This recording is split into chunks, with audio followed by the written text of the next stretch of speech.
उन्होंने मुझे खुद अपने हाथ से मुझे बेड पे सुला दिया। तो मुझे थोड़ा थोड़ा बहुत याद है कि उन्होंने मुझे अननेसेसरी सेक्स किया और मुझे मेरे साथ बहुत गलत किया। सेक्स किया और मुझे मेरे साथ बहुत गलत बिना मर्जी के साथ आपको कह सकते हो आपके साथ रेप किया? जी आया था। फिर उन्होंने मुझे ऑपरेशन कराने के लिए, अपना जेंडर सेंस कराने के लिए उन्होंने मुझे दबाव दिया। जिस्म का और पैसों की मतलब हवस था। प्यार करना आपने गलत किया? जी बिल्कुल, इस दुनिया में भरोसा करने के लिए किसी की भी मतलब कोई लायक नहीं है।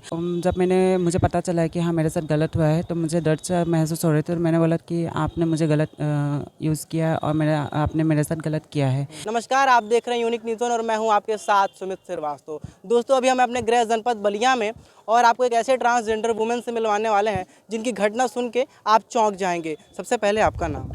नमस्कार, मेरा नाम पहले दिलदार अली था, अभी मेरा नाम बारवी खान है। अभी 12वीं खान है। जी मैं क्या घटना हो गई आपके साथ? आपने मैं ऑफ कैमरा बताया कि आपके साथ किसी लड़के ने धोखाधड़ी कर दिया, आखिर क्या घटना थी? एक्चुअली मैं असम से हूँ और मैं यहाँ पर 2022 को 25 अक्टूबर को मैं डांस करने के लिए यहाँ पे आई थी रसरा में। अच्छा। और यहाँ का एक पकवाइनर का भारत बैंड पार्टी है, वहीं पे मैं एक डांसर की तरह से मैं डांस करके अपना जीवन निवास करती हूँ। जी। 2022 को 7 तारीख को कमतैरा में मैं एक प्रोग्राम कर रही थी। वहाँ पे एक लड़का आता है जिसका नाम है निखिल यादव और उनका पिताजी का नाम है हंसनाथ यादव। जी। तो वो यहाँ का ही है, रसरा प्रधानपुर का है। तो पहले से उनको जानती थी या अभी हाल ही में मिली? जी बिल्कुल नहीं, मैं डांस कर रही थी तो वो मुझे देखकर और रुक गया था और मेरा नंबर मांगने लगा था। तो मैंने मना करने के बावजूद भी उन्होंने मेरा नंबर बहुत ज़ोर ज़बरदस्ती करके मांगने लगा। तो मैंने सोचा कि नंबर प्रोवाइड करके इनको रफा दफा कर एक अनजान लड़का, आप डांसर है तो आसाम से आके आप रसड़ा में डांस करती हैं, एक अनजान लड़का आता है, आपको पसंद करने लगता है और आपका नंबर मांगने लगता है। आपने मना किया, उसके बावजूद उसने आपको फोर्स किया और उसके बाद आप उसको नंबर दे देती हैं। जी जी बिल्कुल। उसके बाद क्या हुआ, हम लोगों ने दोस्ती बनाया और हम लोग टेक्स्ट और मैसेज और कॉल से हम लोगों ने बातचीत करना शुरू किया। फिर 2022 को मैंने 26 नवंबर को मैं मीरनगंज में प्रोग्राम कर रही थी। फिर वहाँ पे लड़का आ गया 9:30 बजे तक करीबन ऐसे। तो मेरा प्रोग्राम ख़त्म हुआ 11:30 या 12 बजे तक ऐसे ख़त्म हो गया रात में। हाँ जी। तो लड़का मुझे रूम छोड़ने के लिए बहुत जिद बनाने लगे, बहुत जिद कर रही थी। तो मैंने मना किया था। तो वही लड़का यानी रात को जब 12 बजे आपका दूसरा प्रोग्राम खत्म होता है तो आपको कहता है कि जहाँ तुम रहती हो मैं वहाँ पे तुमको छोड़ दूंगा? जी जी बिल्कुल। तो मैंने मना करने के बावजूद उन्होंने मालिक से पूछवाने के लिए मुझे बोला। तो मैंने पूछा, मालिक ने बोला कि तुम अगर सही सलामत पहुंच जाओगी तो तुम ठीक है जाओ। तो वो लड़का मुझे रूम पे छोड़ दिया। फिर उसके बाद ठंडी का दिन था तो मुझे बोला कि बहुत ठंडी लग रही है, थोड़ा बहुत चाय पिला दीजिए। तो मैंने चाय बनाई। फिर उसके बाद नमकीन निकाल के हम दोनों एक साथ चाय पी रहे थे। फिर उसके बाद क्या हुआ कि मुझे अचानक चाय पीते पीते अचानक मुझे चक्कर आने लगा था और हाँ और दुनिया घूमने लगा था। तो मैंने उनको बोला था कि शायद मुझे चक्कर आ रही है। तो उन्होंने बोला कि शायद आप बहुत ज़्यादा थक गए होंगे, आप थोड़ा सा आराम कर लीजिए। तो मैं आराम करने उन्होंने मुझे खुद अपने हाथ से मुझे बेड पे सुला दिया। तो मुझे थोड़ा थोड़ा बहुत याद है कि उन्होंने मुझे अननेसेसरी सेक्स किया और मुझे मेरे साथ बहुत गलत किया। यानी आपके साथ कहीं ना कहीं उन्होंने मतलब आपके बिना मर्जी के साथ, आपको कह सकते हो आपके साथ रेप किया? जी जी जी। और मैं ये बोलना चाहती हूँ कि वो मेरा फ़ायदा उठाना चाह रहे थे। और कहीं ना कहीं जब सुबह हो गया था तो वो लड़का मेरे पास ही था 5 बजे के। भागा होगा नहीं, आपके पास ही था सुबह में 5 बजे तक। तो जब मुझे पता चला है कि हाँ मेरे साथ गलत हुआ है तो मुझे दर्द सा महसूस हो रहे थे और मैंने बोला कि आपने मुझे गलत यूज़ किया और आपने मेरे साथ गलत किया है। तो उन्होंने बोला कि नहीं, हम लोगों ने बहुत दिनों से बात कर रहे, तो मैं आपको बहुत ज़्यादा प्यार करती हूँ और मुझे आपको शादी करना है आपसे और आपके साथ रहना है और मैं आपको बहुत ज़्यादा पसंद करता, बहुत सुंदर है। तो मैंने बोला कि ठीक है कोई बात नहीं, डजंट मैटर कि आप मुझे पसंद करते, तो आप मुझे ऐसे भी बोल सकते थे, लेकिन आपने गलत किया है ना, इसके खिलाफ मैं मुकदमा करूँगी। तो उन्होंने आपने कह दी कि अगर आपने मेरे साथ ऐसा गलत हरकत किया है तो मैं आप पे मुकदमा करूँगी? जी बिल्कुल। तो उन्होंने बोला मेरे ज़िंदगी का सवाल है, मेरे ख़ानदान का पूरा इज्जत चले जाएगी, प्लीज़ ऐसा मत करिए। तो उन्होंने मुझे बोला था कि मैं आपसे शादी करूँगी, आपके साथ रहूँगी। तो मैंने भरोसा करके उन्होंने उनके बातों पे आ गया था, क्योंकि मुझे भी ऐसा लगा था कि मैं एक अनजान शहर में हूँ और कोई मेरा साथ निभाना चाहती है। तो उनके बातों पे मैं आके हम लोगों ने फिर से रिलेशन में आने के लिए मतलब तो आपको एक बात अजीब नहीं लगी कि आप रहने वाली आसाम की हैं, रसड़ा में आती हैं, डांस करती हैं, एक अनजान लड़का मिलता है, आपसे प्रेम का इजहार करता है, यहाँ तक कि आपके साथ ज़बरदस्ती भी करता है, उसके बाद वो आपसे कहता है कि हम तुमसे शादी करेंगे, तो आप इतना जल्दी यकीन कैसे कर लेते हैं एक अनजान लड़के पे जिसने आपके साथ पहले से ही मतलब गलत हरकतें, गंदी हरकतें की? एक्चुअली लड़का के मुंह से जो बोलने वाला चीज़ था ना, वो इतनी सच्चाई से बोल रही थी और मतलब लगा नहीं था कि हाँ शायद ये लड़का आगे जाके मेरे साथ धोखाधड़ी करेगी। तो उसने तो आपके साथ पहले ही धोखाधड़ी कर दी, आपके साथ मतलब ज़बरदस्ती किया, तो इससे बड़ा धोखाधड़ी क्या हो सकता है? फिर आपको कैसे यकीन हो गया? एक्चुअली मैं इस मामले में मैं पढ़ना नहीं चाहती थी। मैंने उसको बोला था तो उन्होंने बोला कि मेरा ख़ानदान का इज़्ज़त है, तो किसी का ख़ानदान का इज़्ज़त में रास्ते में लाना मुझे ये सब अच्छा नहीं लगता है। तो इसलिए मैंने सोचा कि ठीक है चलो, बंदा अगर सामने से बोल ले कि मुझे पसंद करता है, डर के मारे नहीं बोल पा रहा, तो ठीक है कोई बात नहीं, गलत हो के ही सही, लेकिन बोला तो है। तो मैंने इसलिए विश्वास करके उनके साथ संपर्क बना लिया और अपना रिलेशन बनाने के लिए सोच लिया था। यानी आप अब उसके बाद आपने अपनी मर्ज़ी से उनके साथ रिलेशन बनाना शुरू कर दिया। जी, जी, उनका मर्ज़ी और मेरे मर्ज़ी के बावजूद हम दोनों ने रिलेशन में आने आपके मांग में सिंदूर दिखाई दे रहा है, मैं आपने उनसे शादी भी कर ली क्या? जी, जी, बिल्कुल, उन्होंने मुझे माँग में सिंदूर भरा है। और ऐसा हो गया कि हम लोग जब रिलेशनशिप में आया था, फिर उन्होंने मुझे ऑपरेशन कराने के लिए, अपना जेंडर चेंज कराने के लिए उन्होंने मुझे दबाव डाला अच्छा, था। उस लड़के ने आपको मतलब कहा कि हमारी शादी हो चुकी है, शादी के बाद? नहीं, शादी के बाद नहीं, शादी से पहले ही। शादी के पहले ही उसने ये कहा कि आप अपना जो जेंडर है उसको आप चेंज करा लीजिए, ऑपरेशन करा लीजिए। जी, कहीं न कहीं उनको घर लेके जाना था और दुनिया के सामने मुझे लाना था। अच्छा। मैंने बोला था ये बहुत एक बड़ा डिसीज़न है, मैं ऐसे नहीं ले सकती हूँ, लेकिन मुझे सोचना पड़ेगा, और अगर मैं ये सब कर लूँगी तो दुनिया वाले और मेरे घर परिवार मुझे छोड़ देगी। और जी। हाल ही में मेरे साथ यही हो रहा है। आज मैं दर-दर ठोकर खा रही हूँ। मेरा घर परिवार और मेरे इस दुनिया में कोई नहीं है। जब आपने उनसे मना किया कि मैं अपना जेंडर नहीं चेंज कराऊंगी, इतना बड़ा फैसला नहीं लूंगी, वो भी शादी नहीं हुई थी, तो क्या उसने विरोध किया होगा? जी, बिल्कुल, बहुत दबाव डाला था कि आप कर लीजिए ना, क्यों ये सब कर रहे हो? आप इतने सुंदर हैं और आपको मुझे अपनाना है और आपसे शादी करना है। हाल ही में हाँ, हम लोगों ने डिसाइड करके मैंने 16 मार्च को 2023 को मैंने ऑपरेशन करा लिया था, आपने जिसमें ऑपरेशन करा भी लिया? जी, जी, बिल्कुल। देखिए, इतना बड़ा अटूट आपने विश्वास कर लिया कि मतलब उसने आपके साथ मतलब हम बिस्तर हुए, गलती की, जो भी गंदी हरकतें की, उसके बाद उसने आपको मनाया, फिर आपका रिलेशनशिप उसके साथ कुछ दिनों तक चला है, कुछ महीनों हम कह सकते हैं। उसके बाद उसके कहने पे और आपने अपना जेंडर भी चेंज करा लिया। जी, बिल्कुल, और इसीलिए तो मतलब इसमें तो जेंडर चेंज कराने में बहुत सारे खर्चे होंगे, बहुत सारी तकलीफें झेलनी पड़ी होंगी, कुछ बताएंगी? एक्चुअली हाँ, ये बहुत एक बड़ा मतलब वो होता है, मतलब बहुत बड़ा बहुत लॉन्ग प्रोसेस होता है। प्रोसेस होता है। तो वहाँ पे मुझे मेरा 2 लाख रुपये खर्चा हुआ था वहाँ पे। 2 लाख रुपए आपको जेंडर चेंज कराने में जी, लगा? जी, बिल्कुल, और वहाँ से आने के बाद ही मेरा शादी हुआ है उनके साथ। अच्छा, मतलब जेंडर जब चेंज हो गया तो आपसे शादी करने के लिए मान गया? हाँ तो जी। एक बात बताइए, इतना अटूट विश्वास कैसे हो गया कि आपने उसके साथ मतलब रहने के लिए, जीवन गुजारने के लिए 2 साल मतलब 2 लाख रुपए खर्चा कर दिए, जेंडर चेंज करा लिए? कोई छोटा-मोटा फैसला तो है नहीं? जी, बिल्कुल, ये मुझे कहीं नहीं लगा था कि लड़का ये गलत होगा। कि हम लोगों ने जब रिलेशनशिप में आया था, लड़का बहुत हद तक सही था। आपके साथ सही व्यवहार करता बहुत था? बहुत ज़्यादा, क्योंकि मेरा बहुत ख्याल रखते थे और मुझे बहुत केयर भी करते थे। कहीं न कहीं मुझे सही लगा था, इंसान बहुत ज़्यादा अच्छा है, और उनका जितना भी खर्चा-वर्चा होता था मैं ही उठाती, क्योंकि वो एक अच्छा, उनका खर्चा उठाती थी आप? जी, जी, क्योंकि वो लड़का मतलब कुछ भी कमाई-वमाई नहीं करती थी, ठीक है? अच्छा। तो मैं अपनी बहन जितना भी हम कमाते थे, बहन जो भी कमाते हैं मुझे ही देते हैं, मेरे पास ही रहते हैं। हमारा जितना भी फाइनेंस था, उनका जितना भी प्रॉब्लम हुआ, हम लोगों ने सॉल्व किया। जितना भी बोला है ये चाहिए, वो चाहिए, हम खरीद के दिया है उनको। तो जब आपने अपना जेंडर चेंज करा लिया, सारी चीज़ें हो गई, तो उसके बाद क्या हुआ? शादी की कि नहीं की? कैसा हुआ? हाँ, शादी हो गया, फिर इसके बाद उन्होंने हम लोग अच्छे से रहने लगे। फिर 1.5 महीने के बाद उन्होंने मुझे फिर से दबाव डालने लगा। मेरा और एक लास्ट ऑपरेशन है उनको करने के लिए।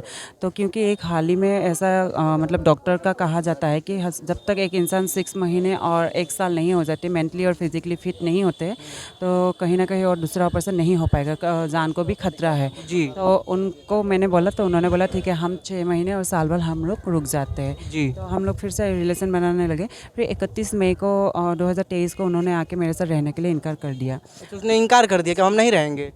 फिर उसके बाद मैंने बोला कि आज देखिए मैं सब कुछ खो दिया हूँ, अपना घर परिवार, पूरा इज्जत, पूरा मेरा माता पिता का इज्जत चला गया है, पूरे रास्ते पे आ यानी कि गया। आपने मतलब अपनी पूरी दुनिया ही चेंज कर दी। एक ट्रांसजेंडर वुमेन से होकर के आप नॉर्मल लाइफ के लिए ऑपरेशन कराती हैं, 2 लाख रुपए खर्च करती हैं, इतने कष्ट झेलती हैं, और आपके साथ उनका मतलब रिलेशनशिप भी बनता रहता है लगातार। तो कहीं उसके बाद ये तो बहुत बड़ा झटका लगा होगा कि एक झटके में वो लड़का जो इतना हमारे साथ पॉजिटिव था, एक ही बार में नेगेटिव अगर हमको मना कर देता कि हम तुम्हारे साथ नहीं रहेंगे। जी, बिल्कुल, और उनको मैंने बोला था कि क्यों ऐसे बोल रहे हो, तो बोल रहे मेरे घर परिवार को पता चल गया और मैं अपने माता पिता को मैं अब दुख नहीं देना चाहती हूँ। यानी इससे पहले उसको घर परिवार को परवाह नहीं थी? नहीं थे, और उन्होंने बोला भी था मुझे कि अगर मेरा घर परिवार नहीं मानेंगे तो मैं आपको अलग से लेके रहूँगी, और कहीं अलग ना से कहीं इसको मान सकते हैं कि आपने अपना ऑपरेशन कराने के लिए तैयार नहीं हुई है, इसलिए उसका इरादा बदल गया? शायद ऐसा भी होगा, क्योंकि उसको शायद जिस्म का और पैसों की मतलब हवस था। अच्छा, उस लड़के को आपके जिस्म और पैसे की हवस की भूखा था? हाँ, और जब वो पैसा वैसा ले लिया, फिर उसके बाद उनका घर परिवार को पता चल गया, उनको अचानक से याद आया कि मेरा परिवार भी है और अच्छा। उनका इज्जत है।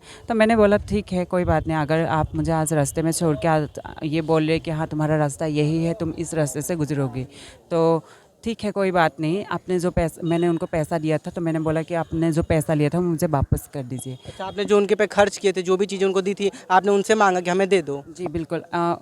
अभी एक मैक्सिमम एक पैसा पकड़ा जा रहा है कि 4,10,000 रुपया उनको दिया है, लेकिन उससे ज़्यादा ही मैंने दिया है। लेकिन मैंने कभी भी ये मतलब गिनती नहीं किया है कि कितना दिया है, खर्चा किया है।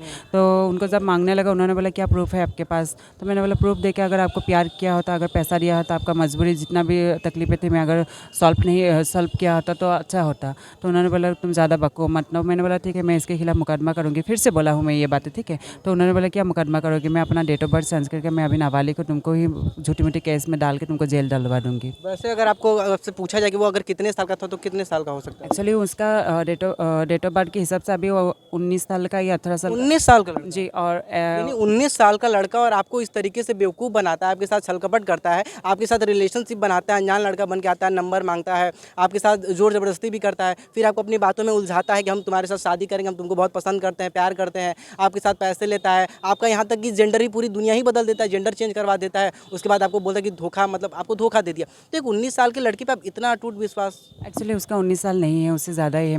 मुझे सुनने में आए हैं उनका 22-23 साल उम्र हुआ है और उनका पापा ने उसको भर्ती में डालने के लिए उसका डेट ऑफ बर्थ चेंज करा दिया। अभी अभी क्या मामला, अभी आपका क्या चल रहा है, क्या हो? यही है, मैंने पुलिस प्रशासन का जब मदद लिया था तो लेकिन वहाँ से मुझे भगा दिया गया है और मुझे अच्छा, पुलिस प्रशासन ने आपको भगा दिया? भगा दिया है। कहाँ हाँ, पे आपने मुकदमा किया? यही कोतवाली पे किया था, रसड़ा कोतवाली में? हाँ जी, तो रसड़ा। क्या रिस्पांस मिला है? कुछ भी नहीं, कुछ भी मदद नहीं मिला है मुझे वहाँ से। तो मैंने न्यायालय का दरवाज़ा खटखटाया, वो वहाँ से मुझे मदद मिल रहा है। अभी FIR हो गया है उनके खिलाफ अच्छा। और कई तरीके से धारा भी लग गया उनके साथ। तो अभी क्या है, जहाँ पुलिस प्रशासन है वो मेरा मदद नहीं कर रहा है। अभी 1 महीने से ज़्यादा हो गया, लड़का को पकड़ नहीं रहा है। तो अभी तो आप पूर्ण रूप से, जैसे आप तो ट्रांसजेंडर रही ना, तो आपका ऑपरेशन हो गया? जी जी बिल्कुल, मैं एक ट्रांस महिला हूँ अभी। और कहीं ना कहीं देखिए कितना नाइंसाफ़ी हो रहा है। मैं वहाँ से आई हूँ, आसाम से आई हूँ, मेरा यहाँ पे कोई नहीं है अभी। कहीं ना कहीं ये तो मानती है ना कि जो आपने प्यार किया, उसका जो प्यार करने का जो बहुत बड़ा धोखा मिला, तो एक प्यार करना आपने गलत किया। जी बिल्कुल, इस दुनिया में भरोसा करने के लिए किसी की भी मतलब कोई लायक नहीं है। तो आप ये कहना चाहेंगे कि अगर मतलब किसी से भी कुछ भी करो, लेकिन कभी प्यार मत करो? जी बिल्कुल, प्यार में लोग अक्सर देखा जाता है कि हमेशा टूट जाते हैं लोग, नहीं तो कहीं ना कहीं अपने आप को गलत मतलब काम कर लेते हैं। मैंने मतलब कितने महीने, कितनों सालों तक आपका उसका रिलेशनशिप रहा, जब तक आपको ये नहीं कहा उसने कि मैं तुमको धोखा दूंगा? 9 मंथ। 9 मंथ तक लगातार रिलेशनशिप में रही? बिल्कुल, हाँ हाँ। कभी ऐसा नहीं लगा कि 19 साल या 20 साल जो भी है उसकी उम्र, वो 19 साल का लड़का हमें धोखा देगा, इस हद तक जाएगा? नहीं, बिल्कुल नहीं लगा था, क्योंकि हम लोगों ने जितना बात किया, मेरे पास बहुत रिकॉर्डिंग भी है उनका। रिकॉर्डिंग भी है? जी बिल्कुल। कभी ये नहीं लगा कि मतलब एक 19 साल का लड़का हमारे साथ 9 महीने से रिलेशनशिप बना रहा है, हम ही से पैसे ले रहा है, हम ही से खर्चे अपने उठवा रहा है, तो कभी ये नहीं लगा कि धोखा देगा? मैंने कभी ऐसे सोचा नहीं, क्योंकि मैं यही सोचती हूँ कि अगर साथ रह के हम पैसा कमा सकते हैं तो अभी मैं जो कमा रही हूँ उनको अगर मैं हेल्प कर पा रही हूँ तो इससे कोई मतलब नहीं है। तो आगे जाके हम साथ रह के भी पैसा कमा सकते हैं, क्योंकि पैसा मायने नहीं रखता है, इज्जत और रिश्ता जो है वो ज़्यादा मायने रखता है। मैं यही सोचती हूँ। अभी उससे आपके बात कभी होती है कि नहीं? कभी आप उनसे बोली कि हम आपके साथ रहना चाहते हैं, तो क्या बोलते नहीं, हैं? बिल्कुल भी नहीं, अभी बात नहीं हो रहा है। और उनके घर वालों के तरफ से मुझे मारने के लिए धमकी भी आया है। अच्छा, लड़के के घर वाले से मारने के लिए धमकी आ रहा है जी आपको? बिल्कुल। क्या बोल रहे हैं? मेरे पास रिकॉर्डिंग है, बोल रहे हैं मेरे को गोली मारा दिया अच्छा, जाएगा। आपको गोली मार देंगे? जी, वो लोग प्लानिंग कर रहे थे, तो मेरे पास रिकॉर्डिंग है उनका। और अभी वो लोग मुझे पैसा ऑफ़र कर रहे हैं, तो मैं पैसा नहीं ले रही हूँ। कई तरीके से लोग आ रहे मेरे रूम पे और रास्ते पे पकड़ के मुझे बोले पैसा ले लो, नहीं तो तुमको मरवा देगी। तो तुम क्या करोगी? तुम्हारा जो सुनवाई है वो कैसे आगे बढ़ेगी? तुम्हारा कौन सुनेगी? ये बहुत ज़्यादा मतलब मैं अभी मेंटली और फिजिकली बहुत ज़्यादा मतलब डिस्टर्ब हूँ। और यहाँ पे कहीं ना कहीं मुझे बाहर जाने के लिए भी डर लग रहा है, क्योंकि मेरे साथ कुछ भी हो सकता है। और अभी कहीं इस बात का आपको डर है कि आपके जान को खतरा है कहीं ना कहीं? जी जी जी बिल्कुल, बहुत ज़्यादा खतरा है। अभी देखिए, ऐसा हाल ही में मुझे सुनने में आए हैं कि वो लोग मेरा जो मोबाइल में जो एविडेंस है उसको भी मतलब वो लोग कहीं मिटाने की कोशिश कर रहे हैं। बिल्कुल बिल्कुल। और मुझे अगर रास्ते कहीं में ना कहीं वो पूर्ण रूप से आपसे पीछा छुड़ाना चाहते हैं, चाहे उसमें आपकी जान लेनी पड़े, आपके सबूत मिटाने पड़े, कुछ भी करना पड़े, आपसे पीछा छुड़ाना चाहते जी बिल्कुल बिल्कुल। और मैं कहीं ना कहीं यहाँ पे अकेले हूँ, और मुझे सुनने में आया है कि मैं अगर अकेले में कहीं ना कहीं मुझे मिल जाएगी तो वो लोग मेरा मोबाइल लेके। हैं। अच्छा, आप क्या चाहती है? आप जो उन पे पैसा खर्च किए वो लेना चाहते हैं और उनको सजा भी दिलाना चाहती है कि नहीं? नहीं, पैसा मुझे नहीं चाहिए, क्योंकि पैसा आप पैसा नहीं चाहिए? पैसा मैं इससे ज़्यादा कमा लूँगी, जितना ऑफर करे मैं उससे ज़्यादा ही कमा लूँगी। मुझे पैसा मायने नहीं रखता है, मैं पैसा कमा लूँगी, हत्ता कत्ता एक मैं इंसान ज़िंदा हूँ। मैं ये चाहती हूँ कि उसको कड़ी से कड़ी सज़ा मिलना चाहिए। अभी जो मेरे साथ हो रहा है तो मैं ये चाहती हूँ कि दुनिया वालों को दिखाना चाहती हूँ, जो मेरे साथ हो रही है कहीं न कहीं किसी के साथ भी गलत हो रहा है तो आप जबकि लोग युवाओं का कहना है कि प्यार अंधा होता है, अटूट विश्वास है, मेरा अब्दुल ऐसा नहीं, एक डायलॉग आता है। तो क्या कहना चाहेंगे उन युवाओं से, उन बहनों से, उन भाइयों से, क्या कहना चाहेंगे जो प्यार के उन पे भूत सवार चढ़ा होता है कि नहीं हमारा अब्दुल ऐसा नहीं, हमारा वाला ऐसा नहीं है, तो उनके साथ क्या कहना चाहेंगे? क्योंकि आपका भी कह सकते हैं कि आप भी एक समय पे ये सोचते होंगे कि मेरा वाला ऐसा नहीं है। जी, बिल्कुल, मैं यही कहना चाहूँगी दुनिया वालों को और जितने भी आजकल का जो प्रजन्म युवा है। उठ के आ रही है, उन लोगों को बोलना चाहूँगी कहीं न कहीं प्यार बहुत सच्चा भी होता है और कहीं न कहीं लोग जिस्म का भूखे होते हैं, पैसा का भूखे होते हैं। तो इन लोगों से मतलब आप बच के रहिए और कहीं न कहीं प्यार में आप लोग ज़्यादा भरोसा मत करें, कुछ भी हो सकता है आपके हो साथ। सकता है आपको ट्रांसजेंडर के कुछ लोग भी देख रहे होंगे, तो उनसे क्या मदद मांगना चाहेंगी? हमारी जनता जनार्दन आपको देख रही है, उनसे क्या कहना चाहेंगी? और योगी जी स्पेशली जो उत्तर प्रदेश के बुलडोज़र बाबा हैं, कहीं न कहीं आपके साथ न्याय ज़रूर मिलेगा, तो सबसे क्या कहना चाहेंगी? मैं यही विनती करना चाहूँगी क्योंकि मैं आसाम से हूँ, मेरे साथ बहुत ज़्यादा गलत हो रहा है और कहीं न कहीं मेरी सुनवाई भी नहीं हो रही है। पुलिस प्रशासन बहुत लापरवाही कर रहे हैं इस मामले के खिलाफ क्योंकि जहाँ तक मुझे पता है कि एक मुजरिम को पकड़ने के लिए 24 घंटे का मोहलत होता है, लेकिन जी। अभी तक 1 महीने से ज़्यादा हो गया लेकिन लड़का को पकड़ नहीं पा रहे और पुलिस प्रशासन मुझे बोल रहे हैं कि कुछ भी हो जाएगा लेकिन उसको एक ना एक दिन आके हाजिर होना पड़ेगा। मतलब कब तक? पुलिस प्रशासन मुझे यहाँ से हिलने नहीं दे रहे। बोले तुम जब तक ख़त्म नहीं हो जाए केस तो यहाँ से तुम यूपी से हिल नहीं पाओगी। तुम यूपी से कहीं जा नहीं सकते। हाँ, यानी बिल्कुल। जिसने इतना सारा करतूत कर दिया वो एकदम खुला है और जिसके साथ हुआ है वो यूपी से जा नहीं जा सकता। नहीं सकते, मैं कैद हूँ और देखिए अभी मेरा फाइनेंस का इतना प्रॉब्लम हो रहा है, खाने पीने का इतना प्रॉब्लम है, हाल ही में मुझे इतना धमकियाँ मिल रहा है तभी भी मैं मतलब यहाँ पे रह के मैं अपना जीवन निवास कर रही हूँ। यानी आपका ये सीधा-सीधा पुलिस प्रशासन पे आरोप है कि आप पे मतलब ज़बरदस्ती की जा रही है कि आप यूपी से कहीं नहीं जा सकती। जी बिल्कुल, एकदम मुझे बोला है, उसका भी मैंने रखा है रिकॉर्डिंग, मुझे जाने नहीं दे रहा है यहाँ से, बोले तुम यहाँ से नहीं हिल पाओगे। तो आपने प्रशासन को नहीं बताया कि हमको जान से मारने की धमकी मिल रही है? बताया हो, क्यों नहीं बताया? उन्होंने क्या कहा? उन्होंने बोला है कि कुछ भी बोल सकते हैं, अभी वो लोग गुस्से में है, गुस्से में आके अगर मैं यानी मार उसका गुस्सा पुलिस से है? हाँ, अगर गुस्से में आके कल अगर मैं मर जाऊँगी, मुझे मौत का घाट उतर दिया जाएगा तो इसका जिम्मेदारी कौन होगा? हो सकता है आपने जिससे प्रेम किया वो प्रेमी भी हो सकता है इस वीडियो को देख रहा हो, कुछ समझाना चाहेंगी? नहीं, कुछ नहीं समझाना चाहेंगे, जो भी किया अच्छा किया आपने, आगे का मैं देख लूँगी आपके साथ क्या होता है क्या अच्छा, नहीं वो अगर आपकी कभी लाइफ में वापस आना चाहे, कहे कि हाँ हम वापस आना चाहते हैं, हमसे गलती हो गई, हमें माफ़ कर दो, तो क्या रहेगा आपका? मुझे नहीं लगता है कि ये सब होने वाला है, फिर भी अगर हो सकता है उसने माफ़ी मांगी, देख लेंगे उस समय क्या होता है। तो मतलब माफ़ी आप माफ़ कर देंगी? नहीं, माफ़ नहीं करेंगी? जी नहीं, क्योंकि हाल ही में मेरा ऑपरेशन हुआ है, अभी 5 महीना हुआ है, जब तक वो मुझे छोड़ दिया था तब तक मेरा 2 महीना हुआ था। जी। तो मैं अच्छे से ठीक भी नहीं हुई, तो ठीक है तुम जाओ उसमें कोई दिक्कत नहीं, मैंने इतना सब कुछ किया है, तुम मेरा हाल-चाल भी एक पूछ सकते हो कि तुम मेरे लिए ये सब किया, अपना ज़िंदगी बर्बाद कर दिया, कहीं न कहीं तुम्हारा तबीयत कैसा है? एक बार भी पूछा नहीं। जो इंसान अगर हाल ही में अभी उसके साथ जो भी हो रहा है, अगर वो मजबूरी में आके या मतलब दबाव में आके ये बोलेगी कि हाँ मुझे माफ़ कर दो और ये वो, माफ़ करने से मेरा ज़िंदगी वापस नहीं आ जाएगी ना, या वो लोग जो पैसा ऑफ़र करे वो पैसा लेने से मेरा ज़िंदगी वापस नहीं आ जाएगी, जो मैंने खोया वो मेरे वापस नहीं आएगी। कहीं ना कहीं मेरे साथ इतना गलत हुआ है, वो लड़का के साथ कुछ भी गलत नहीं हुआ है, लड़का लड़का ही है। उसने तो मज़े लेके छोड़ दिया। छोड़ दिया। हम ये कह सकते हैं कि आपको दूध आपका यूज़ किया और दूध में से मक्खी की तरह निकाल के फेंक दिया। बिल्कुल, और देखिए कहीं ना कहीं अभी उनके घर वालों की तरफ से वो भी मेरे ऊपर मतलब वो हो गया है, मेरे अगेंस्ट हो गया है और इस दुनिया में मैं अकेले अभी लड़ रही हूँ। आपको शायद इन दिनों में खबर मिल रही होगी एक यानी आप अपनी लड़ाई अकेले लड़ रही हैं कि हमें इंसाफ दे दीजिए, जो हमारे साथ ज़ोर ज़बरदस्ती हुई, जो हमारे साथ जो हमने ऑपरेशन कराया, जो हमारे साथ घटना उसके लिए आप अकेली लड़ाई लड़ रही जी हैं। बिल्कुल, और देखिए मैं उनके घर परिवार के खिलाफ तो नहीं जाऊंगी, मैं लड़का को ही मैं ज़्यादा इंपॉर्टेंट मानती हूँ क्योंकि गलती हम दोनों से हुआ है। तो अभी कहीं ना कहीं उसके घर परिवार मेरे ऊपर हावी हो रही है। कहीं ना कहीं मैं ये कहना चाहूँगी कि ये सब जो हुआ है मेरे साथ, कहीं ना कहीं घर परिवार का भी हाथ है। यानी आपको आपको कहीं ना कहीं पछतावा तो होता है प्यार करने में। जी बहुत ज़्यादा होता है, मैं अभी हर दिन जी रही हूँ, हर दिन मर रही हूँ, हर दिन जी रही हैं, हर दिन मर रही हैं। क्योंकि मेरे माता पिता कोई नहीं है और इस दुनिया में सब कुछ होते हुए भी मेरा आज कोई नहीं है, मैं अकेले हूँ। ज़रा सोचिए कि 19 साल का लड़का किस तरीके से एक ट्रांस वुमेन की ज़िंदगी बर्बाद कर सकता है। ये हमारा आरोप नहीं, इनका आरोप है, जैसा कि उनके साथ 9 महीनों तक लगातार लिव इन रिलेशनशिप भी हम कह सकते हैं, बिना शादी के रिलेशनशिप में रहता है, रिलेशन बनाता है और ज़बरदस्ती भी करता है। उसके बाद भी इतना अटूट विश्वास कि उसके साथ हम बिस्तर हो जाती हैं, इनको एकदम पूर्ण रूप से विश्वास होता है, उसका खर्चा उठाती हैं और धोखे में क्या मिलता है कि जब इनका यूज़ कर लेता है, इनको दूध में से मक्खी की तरह निकाल के फेंक देता है। उसके बाद कहता है कि तुम अपना जेंडर चेंज करा लो, ये वो भी करा लेती हैं, लेकिन उसके बाद भी जब उसकी की जो नियति में खोट कह सकते हैं या जो भी सारी चीज़ें हो गई हों, इनको कहता है कि अब हम तुम्हारे साथ नहीं रह सकते। अब ये दर दर की ठोकरें खा रही हैं, ये न्याय के लिए दर दर भटक रही हैं। इनकी ये विनती कर रही हैं योगी जी से, हमारे प्रशासन से, रसड़ा कोतवाली से, प्रशासन से, सबसे विनती कर रही हैं कि हमें न्याय दिलाइए, और दर दर की ठोकरें खा रही हैं। बाकी आप इस वीडियो के लिए क्या कहना चाहेंगे, एक बार कमेंट सेक्शन में ज़रूर बताइएगा। मैम के लिए क्या कहना चाहेंगे आप ज़रूर बताइएगा। इनको न्याय मिलना चाहिए, नहीं मिलना चाहिए, इस पर आपकी क्या राय है, हमें ज़रूर बताइएगा। बाकी वीडियो में बने रहने के लिए आप सभी दर्शकों का सादर आभार।